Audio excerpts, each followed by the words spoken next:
Hello everyone, this is Ayush Paliwal and आप देख रहे हैं कॉलेज दृश्य। आज हमारे साथ है वैभव भैया from HNBGU I department and वो करंटली 4th ईयर में है एंड आपके साथ शेयर कर रहे होंगे अपना एक्सपीरियंसेस अबाउट HNBGU। एंड हमारे पास ढेर सारे क्वेश्चंस है भैया के लिए, वन बाय वन करके पूछ रहे होंगे। मेरा नाम वैभव कुमार है और मैं HNB में पढ़ाई करता हूँ। मैं इस time B Tech electrical and instrumentation engineering में पढ़ाई कर रहा हूँ और मैं अभी 4th ईयर में हूँ। तो हमारे पास भैया के लिए ढेर सारे क्वेश्चंस हैं, हम वन बाय वन करके पूछ रहे होंगे। सो भैया फर्स्ट क्वेश्चन आपके लिए, आपने HNBGU इंस्ट्रूमेंटेशन ही क्यों चूज करी, क्या रीजंस था? HNBGU में मेरा सबसे बड़ा आने का कारण यही था कि यहाँ की जो फीस थी वो बहुत ही कम थी बाकी कॉलेज के अकॉर्डिंग। जो बाकी कॉलेज में तुमने देखा हो कि प्राइवेट कॉलेज में काफी फीस है बीटेक की, तो यहाँ पे जिस हिसाब से कंपेयर करेंगे तो यहाँ पे बहुत ही कम फीस है। मतलब तुम्हारा 88,000 तुम्हारी ट्यूशन फीस है पूरे 4 साल की, जो कि शायद कहीं भी नहीं होगी इस टाइम पे, और बहुत ही कम फीस है। मैक्सिमम स्टूडेंट इसीलिए आते हैं, तो उत्तराखंड में सेंट्रल यूनिवर्सिटी है, कम फीस है, तो अच्छे खासे पॉजिटिव पॉइंट्स भी है। हम मूव करते हैं नेक्स्ट क्वेश्चन की ओर। सो नेक्स्ट क्वेश्चन है आपके लिए, लाइक भैया आपने आई ही ब्रांच क्यों चूज करी? आई जो आपकी इंस्ट्रूमेंटेशन इंजीनियरिंग है वो ही क्यों चूज करी?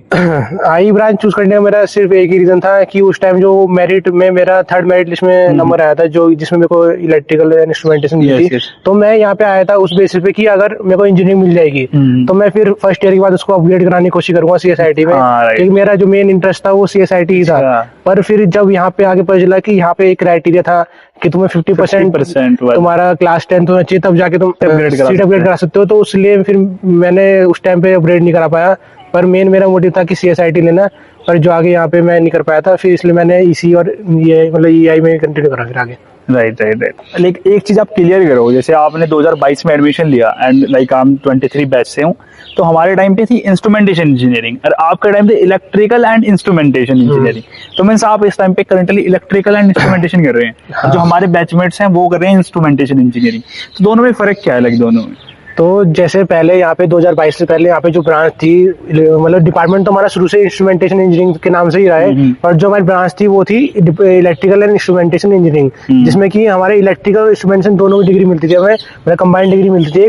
तो वो काफी अच्छी चीज थी हमारे लिए कि हमें एक साथ दो चीजें देखने को मिल रही है। इंस्ट्रूमेंटेशन भी काफी एक बड़ी इंजीनियरिंग ब्रांच है, जो कि कुछ कम कॉलेज में होती है, पर वो काफी ब्रॉड ब्रांच है जिसमें काफी चीज सीखने के लिए है। और इलेक्ट्रिकल भी अपनी तरफ बहुत बड़ी है, पर जो यहाँ पे हमारे 2022 से पहले होता था कि दोनों ब्रांच का थोड़ा थोड़ा पढ़ा के हमें मतलब एक मिक्स्ड ब्रांच बना रखी थी। अच्छा। जिसमें हमें दोनों चीजों को पढ़ाते थे, तो वो थी 2022 तक। बताओ कि फैकल्टी एंड लैब्स कैसी है? फैकल्टी यहाँ की देखो, सबसे पहला जो ब्रांच यहाँ पे इंजीनियरिंग में आई थी वो थी इंस्ट्रूमेंटेशन इंजीनियरिंग, हमारे में सबसे पहले आई थी। तो जो यहाँ की फैकल्टी वो है कि वो भी बहुत एजुकेटेड है, एक्सपीरियंस है, काफी साल हो गए पढ़ा, सबको 10-12 साल से ज्यादा का एक्सपीरियंस हो चुका है यहाँ पे EI की फैकल्टी को। और सब लोग मतलब 2010 से 2012 के लगभग से सब लोग पढ़ा रहे हैं इस टाइम पे। 3 से 4 टीचर हमारे ऐसे हैं कि जो 2010 से पढ़ा रहे हैं, कोई 2012 से पढ़ा रहा है, किसी का मतलब रिटायरमेंट हो गया, ऐसे भी बहुत टीचर है। तो काफी पुरानी फैकल्टी है। जो हमारे HOD सर है वो भी काफी एज के हो चुके हैं, पर अभी तक वो पढ़ा रहे हैं यहाँ पे। तो हमारी फैकल्टी काफी एजुकेटेड है, काफी एक्सपीरियंस है, और काफी उन्होंने बच्चों को पढ़ाया है यहाँ पे आके, तो उन्होंने देखा है हर चीज कैसे कैसे होती है काम, तो काफी एक्सपीरियंस है। राइट भैया। And one more thing, labs proper चलती हैं, सिस्टमैटिक है, एंड डिवाइसेस रखी हैं, कंपोनेंट्स हैं, मशीन्स हैं, वो प्रॉपर वर्किंग में है नहीं है? लैब्स जो हमारी यहाँ पे है, तो लैब्स का ऐसा होता है कि जैसे पहले हमें जो टीचर्स होते हैं वो हमें पहले पढ़ाते हैं सब कुछ। राइट। पहले हमें बताते हैं कि लैब में सामान रखा गया है, क्योंकि अगर हम पहले दिन से लैब में जाएंगे तो हमें पता ही नहीं चलेगा वहाँ पे क्या है क्या नहीं चल रहा है, जो कि जिसका एक ड्रॉबैक भी है। पर हमारी जो लैब्स होती है वो यहाँ पे जो हमारे सेमेस्टर के लास्ट में, मतलब एक महीने में होती है लैब्स हमारी मेनली।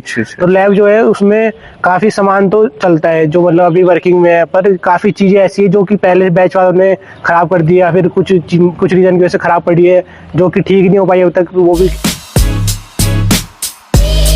नेक्स्ट क्वेश्चन आपके लिए, करिकुलम कैसा है, अपडेटेड है या आउटडेटेड है, कैसा? करिकुलम तो देखो यहाँ का अभी थोड़ा सा आउटडेटेड कह सकते हैं, क्योंकि यहाँ पे जो चीजें इंडस्ट्री में चल रही है अभी करंटली, तो वो चीजें तो अभी बहुत कम मतलब देखने को मिलती है। पर यह है कि जो एक बेस होता है वो सब पढ़ाया जा रहा है कि क्या इंडस्ट्री में चल रहा है, कैसे कैसे चीजें बनी है, कैसे कैसे इतनी इवॉल्व हुई इंडस्ट्री, वो सब जो बेस था वो अभी पढ़ाया जा रहा है। अभी जैसे नई NEP आई है हमारे 2022 से यहाँ पे NEP भी लगी थी, न्यू एजुकेशन पॉलिसी जो आई थी, उसके थ्रू यहाँ पे नया सिलेबस आया था, तो वो पूरा अपडेटेड सिलेबस आया था। जो पहले सिलेबस पढ़ते थे बच्चे, तो वो CBCS में आता था। अच्छा। तो जो नया सिलेबस आया था उसके थ्रू यहाँ पे अच्छी मतलब काफी चीजें अपडेट हुई है और काफी चीजें नई आई है, पर जो हमारे जो इक्विपमेंट्स है वो अभी भी मतलब पुराने यूज होते हैं। ओके। तो अभी नए इक्विपमेंट्स नहीं आ पाए यहाँ पे, पता नहीं किस रीजन की वजह से, पर काफी चीजें आउटडेटेड भी है, काफी चीजें अपडेटेड भी है। एंड भैया जो नेक्स्ट क्वेश्चन है like assignment exams and workshops का बताओ आप। असाइनमेंट्स कैसे लाइक ऐसे है कि बिल्कुल टाइम पे सबमिट करनी होती है, ज्यादा असाइनमेंट्स मिलती हैं, कम मिलती हैं? असाइनमेंट्स यहाँ पे ऐसा है कि हर टीचर अपने 2-2 3-3 असाइनमेंट बच्चे को देता है कि तुम्हें ये करके लाने हैं, वो भी इसलिए कि तुम्हें मतलब एक खुद से चीजें कर पाए बच्चा, कि कुछ कर पाए अलग से। तो असाइनमेंट मिलते हैं, ऐसा कुछ नहीं है कि टाइम पे देना है कि तुम्हें नंबर नहीं मिलेंगे, ऐसा कुछ नहीं है। असाइनमेंट तुम बनाओ आराम से, 1 2 3 4 5 पेज की असाइनमेंट होते हैं, आराम से तुम इजीली सबमिट कर सकते हो टाइम पे। ऐसा भी कोई ड्यूली टाइम नहीं होता कि तुम इस टाइम के बाद असाइनमेंट नहीं दे पाओगे, ऐसा कुछ नहीं है। फ्लेक्सिबिलिटी इस चीज़ की कि तुम असाइनमेंट बनाओ और दे सकते हो डिपार्टमेंट में आके। बाकी एग्जाम्स तो यहाँ पे एक्सटर्नल, एक एक्सटर्नल एग्जाम होता है, एक इंटरनल एग्जाम, 1 से 2 इंटरनल एग्जाम होते हैं। तो वो तो टीचर के ऊपर डिपेंड करता है कि टीचर किस हिसाब से इंटरनल लेता है, किस हिसाब से असाइनमेंट लेता है, किस हिसाब से वो पढ़ाता है, वो तो उसके ऊपर ही है। राइट भैया। हमारा नेक्स्ट क्वेश्चन है भैया कि लाइक आपका हॉस्टल और मेस के साथ क्या एक्सपीरियंस रहा? हॉस्टल देखो, यहाँ पे हॉस्टल तो काफी कम बच्चों को मिल पाता है क्योंकि Right. काफी बड़ा कॉलेज है और ब्रांच भी, डिपार्टमेंट बहुत सारे हैं। तो हमारे जो टोटल बैच से 200 बच्चों से 150 बच्चों से हमें खाली 20 बच्चों को, 20 से 25 बच्चों को हॉस्टल मिला था। तो हमें उस टाइम हॉस्टल नहीं मिल पाया था, पर हमने बाहर पीजी में रहे थे। हम बाहर मतलब 4 साल से बाहर पीजी में ही रहे हैं। और बाहर मैस का तो यहाँ पे ऐसा है कि मैस मतलब कोई भी बच्चा बोलता अच्छी है, सबके टेस्ट के ऊपर है कि किसी किसी को खाना अच्छा होता है मैस का, कोई कोई बोलता बेकार है। तो वो तो हर एक के टेस्ट के ऊपर होता है, पर खाना जैसे मैंने खाया 1-2 बार तो ठीक ठाक था, मतलब इतना भी बेकार नहीं था। मैंने भी ट्राई किया, बट एवरेज है, एवरेज खाना है, मतलब ठीक ठाक खाना है जिस हिसाब से मतलब मिलता है कॉलेज में। राइट, ये सही कह रहे हो आप। कैंपस क्राउड कैसा है, एनवायरनमेंट, पीयर ग्रुप्स कैसे, लाइक कैसे, मतलब आपके जो बैचमेट्स हैं, आपके जो सीनियर्स थे एंड इवन आपके जूनियर्स, वो क्राउड कैसा लगा आपको? लाइक अच्छे बच्चे आते हैं या कैसे मजाक मस्ती वाले जाते रहते हैं?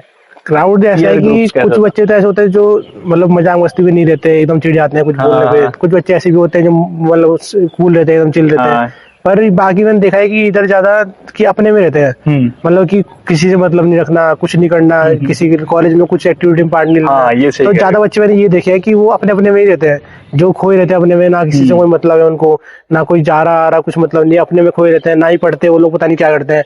पर काफी ग्रुप ऐसे हैं जो अपने में रहते हैं, काफी ग्रुप करते हैं चीजें कॉलेज के लिए, थोड़ा लोगों से मिलते हैं, बातचीत करते हैं, एक कनेक्शन बनाते हैं। तो काफी हर तरीके के लोग देखने मिलते हैं यहाँ पे। एंड लाइक मेरे को एक चीज लगती है यहाँ पे, अगर आप कोई भी इवेंट ऑर्गेनाइज करा रहे हो तो बच्चे पार्टिसिपेट नहीं करते। ये सोचते हैं हमारे तो मतलब का नहीं है, हमारे तो किसी काम का नहीं आएगा। इवन लाइक अगर हम छोटा सा एग्जांपल ले, कोई भी इवेंट होता है हमारे ऑडिटोरियम में तो बच्चे आते ही नहीं है, इवन रूम पे सोना पसंद करेंगे इवेंट अटेंड करने की बजाय। ऐसा क्यों है, लाइक पार्टिसिपेशन क्यों नहीं दिखाते हैं?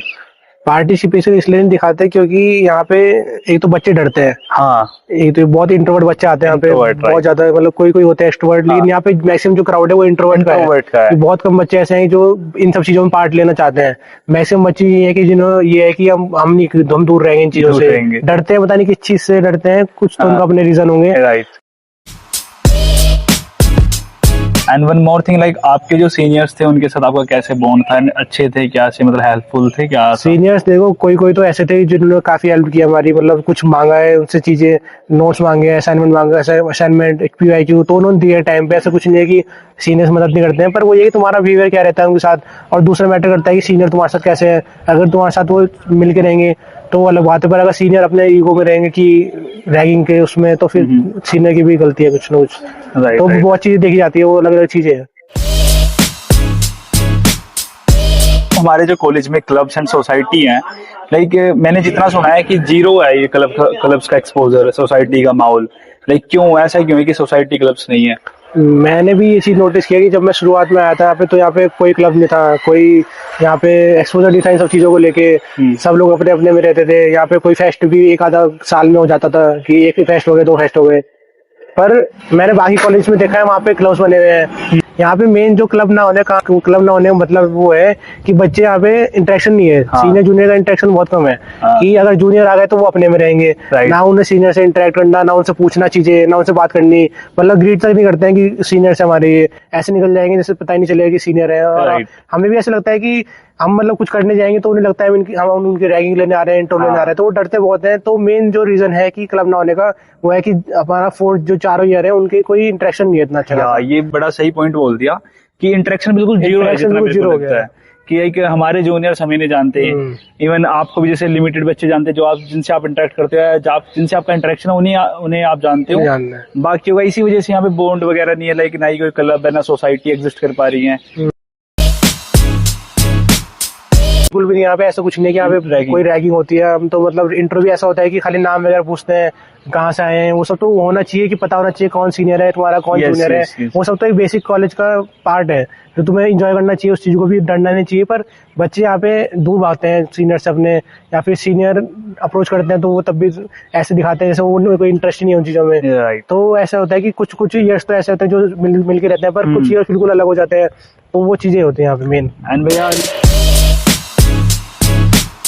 कैंपस है, लाइक जो फैकल्टी है वो हेल्प कर रही होती है आपके इंटर्नशिप दिलाने में, या आपको खुद ही ये सर्च करनी होती है, अपने खुद ही कनेक्शंस देखने पड़ते हैं? इंटर्नशिप तो देखो हमारी जो कोर ब्रांच है उसमें मेन इंटर्नशिप क्या होता है कि तुम्हें इंडस्ट्री में जाकर ही पता चलेगा कि तुम्हें इंटर्नशिप वहीं पे जाकर करनी पड़ेगी। तो ऐसे तो यहाँ पे अलाउ नहीं करते हैं। बाकी पहले के 3 साल में तो ऐसा कुछ हमें अलाउ नहीं किया जाता कि तुम्हें इंटर्नशिप करनी जाके।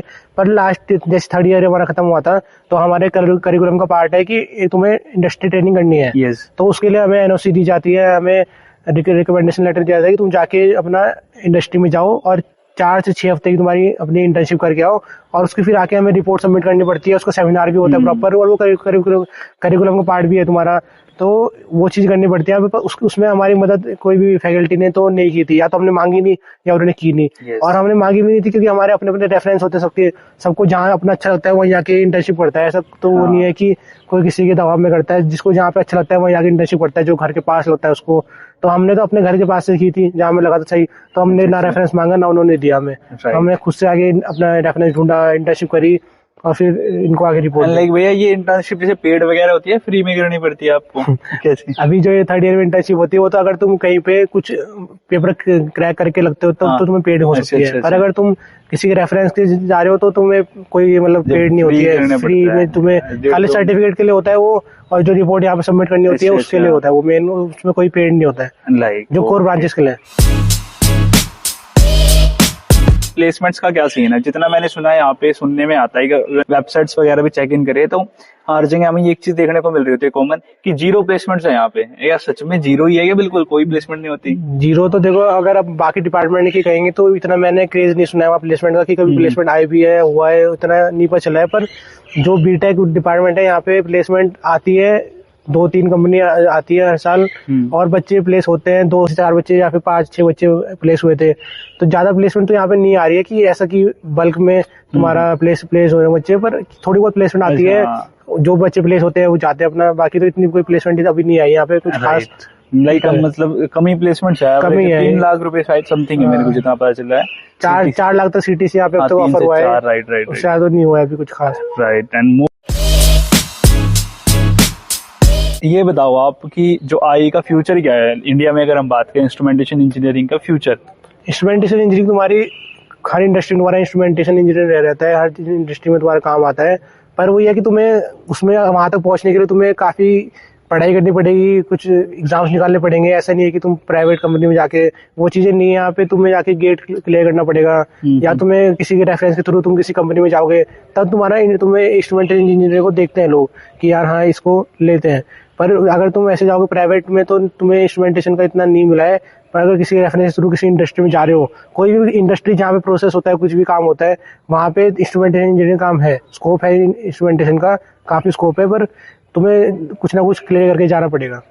राइट भैया। And one more thing, like हमारे जो एचएनबी जो है एलुमनाई नेटवर्क कैसा है? आई डिपार्टमेंट का स्पेसिफिक बात करें, एलुमनाई मींस कोई अच्छी पोजीशंस पे बंदे पहुंचे हैं इंस्ट्रूमेंटेशन से निकल के? इंस्ट्रूमेंटेशन में जब जैसे यहाँ पे 2022 से पहले का हमारा एक बोर्ड लगा हुआ है वहाँ पे डिपार्टमेंट में, जहाँ पे सब बच्चे प्लेस्ड हुए थे, उनका पूरा डाटा है एलुमनाई का। तो उसमें काफी बच्चों को देखा गया है कि अच्छी पोजीशन पे गए हैं, ओएनजीसी वगैरह में, एनएचपीसी वगैरह में, काफी जगह गए हैं। कोई बाहर भी गए, इंडिया से बाहर भी किसी की जॉब लगी है। पर एलुमनाई को नहीं जानते ना, यहाँ पे टीचर्स का इतना नेटवर्क नहीं है उनसे। राइट। मतलब हमारा बिल्कुल एक्सपोजर नहीं है उनसे। कभी कभार एक आता कोई एलुमनाई आता है जो आके बताता है, गाइडेंस देता है बच्चों को, पर इतना अच्छा खास एलुमनाई नेटवर्क यहाँ पे है नहीं। राइट, ये बात बिल्कुल सही गई।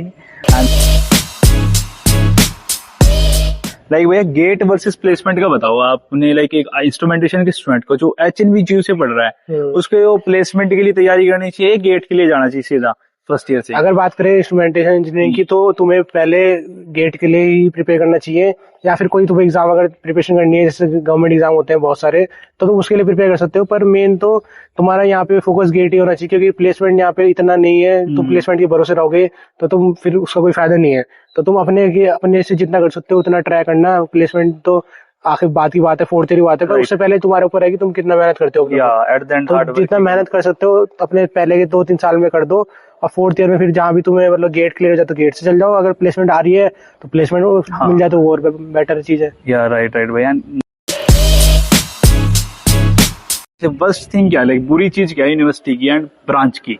बुरी चीज मेरे को लगी यहाँ पे वो यही है कि बच्चे यहाँ पे पढ़ने आते हैं तो बच्चे को ये मोटिव होता है कि उन्हें जॉब मिल जाए अच्छी यहाँ से, जो कि बच्चों को नहीं मिल पा रही है। तो फर्स्ट थिंग यही यहाँ प्लेसमेंट का थोड़ा फैक्टर है। यहाँ पे जो प्लेसमेंट जो परेशान करती है, यहाँ पे प्लेसमेंट इतनी नहीं आती है कि बल्क में एक रिक्रूटमेंट हो जाए, पर ठीक ठाक है। मतलब अभी यहाँ पे देखते हैं बाकी। लाइक भैया मेरे को जितना लगता है, मेरे को एक पॉइंट पे आप थोड़ा सजेशन देना कि प्लेसमेंट के लिए आई थिंक बच्चे में वो स्किल भी तो होनी चाहिए ना। तो वो बच्चा मेहनत करता है यहाँ पे उस स्किल के लिए? बच्चे मेहनत कर रहे हैं यहाँ पे, ऐसा नहीं है कि कोई मेहनत नहीं कर रहा है। कोई बच्चे मेहनत करते भी हैं, कोई नहीं करते हैं। पर मेन ये है कि बच्चा अपना यहाँ पे ये है कि अपने करिकुलम में ही फंस जाता है। कुछ अपनी तरफ से कर नहीं पाता है चीजें को, क्योंकि अपनी क्लास चलती है, अटेंडेंस जरूरी है, असाइनमेंट्स होते हैं, अपने और भी चीजें होती है। अपना कोई जैसे बाहर पीजी में रहता है तो खाना बनाता है, यहाँ पे थोड़ा तो वो थोड़ा इशू है कि करिकुलम में फंस जाता है, तो उसकी वजह से स्किल्स पे काम नहीं कर पाता अपनी। बाकी टाइम मिले तो स्किल्स पे काम करना चाहिए। स्किल्स ही तुम्हें है जो तुम्हें जॉब दिला सकती है। एंड प्लस पॉइंट क्या है, लाइक बेस्ट थिंग क्या लगी आपको यूनिवर्सिटी और ब्रांच की? बेस्ट थिंग तो ये कह सकते हैं कि वही है कि फीस सबसे कम है यहाँ पे। बेस्ट थिंग तो वो है कि इससे कम फीस तुम्हें कहीं नहीं मिलेगी। अगर कोई बच्चा इतने लाखों रुपए अफोर्ड नहीं कर पा रहा है तो यहाँ पे आगे आराम से कम में थोड़ा सा कर सकता है अपनी। राइट 1 लाख में अपना 4 साल की बेटा आराम से निपटा सकता है। बाकी फैकल्टी बहुत अच्छी है यहाँ पे, मतलब फैकल्टी काफी मदद करती है चीजों में, काफी एजुकेटेड भी है, तो वो भी एक प्लस पॉइंट है। क्या सजेस्ट करना चाहोगे जूनियर्स को? ऐसी कोई गलती, ऐसी कोई मिस्टेक जो आपने अपने टाइम पे करी एंड आप चाहते हो कि आप अपकमिंग जो जूनियर्स हैं वो ना करे वो मिस्टेक? जूनियर्स को मैं ऐसे ये कहना चाहूंगा कि जैसे सब लोग सोचते हैं कि यूट्यूब पे वीडियो आ जाती है कि गेट तुम आखिरी के 6 महीने में क्लियर कर सकते हो, तो वो चीजें पर ध्यान मत दो कि गेट 6 महीने में क्लियर कर दोगे, ऐसा कुछ नहीं है। गेट के लिए तुम्हें फर्स्ट या सेकंड ईयर से तैयारी शुरू करनी पड़ेगी, तभी जाके तुम्हारा कुछ मतलब स्कोर बनेगा, रैंक बनेगी। बाकी तो लास्ट 6 महीने में तो वही होता है कि क्या क्या पढ़े क्या ना पढ़े, उसी में सारा टाइम निकल जाता है। ऊपर से हमारा ये है कि अटेंडेंस बहुत जरूरी है, हमें मतलब क्लास जाना पड़ता है। ऐसा नहीं है कि क्लास नहीं जा रहे हो, तो सुबह 10 बजे से 1-1:30 बजे तक क्लास चलती है, उसके बाद पढ़ाई हो पा रही है नहीं हो पा रही, तो वो चीजें मैटर करती हैं। तो वो ये कि फर्स्ट ईयर को अपना किसी ऐसी चीज को जो तुम करना चाहते हो, बाकी सेकंड ईयर से अपना अगर तुम्हारा गेट फोकस है तो सेकंड ईयर से अपनी गेट की तैयारी शुरू कर दो। ऐसा मत करना कि लास्ट में छोड़ दिया, लास्ट ईयर में करेंगे 6 महीने के अंदर, वो चीज नहीं हो पाएगी। क्योंकि यहाँ पे प्रोजेक्ट पे भी काम करना पड़ता है, इंटर्नशिप भी होती है, टेक्निकल सेमिनार होते हैं, 3-4 प्रोजेक्ट होते हैं, तो तुम नहीं कर पाते इतना काम। अपने गेट के लिए इतना फोकस नहीं कर पाते। तो मेन फोकस ये रखना है कि हर ईयर में अपना 3 से 4 सब्जेक्ट तुम करके चलो, जिससे तुम्हारा लास्ट तक सब सब्जेक्ट कवर हो जाए और तुम गेट में अच्छी रैंक लाओ। थैंक यू सो मच भैया, आपने बड़ी हेल्प करी इस वीडियो में। एंड इस वीडियो को यहीं पे समाप्त करते हैं। अगर आपको वीडियो अच्छी लगी तो do comment, do like, do subscribe. फिर मिलते हैं नेक्स्ट वीडियो में। आज के लिए सिर्फ इतना ही।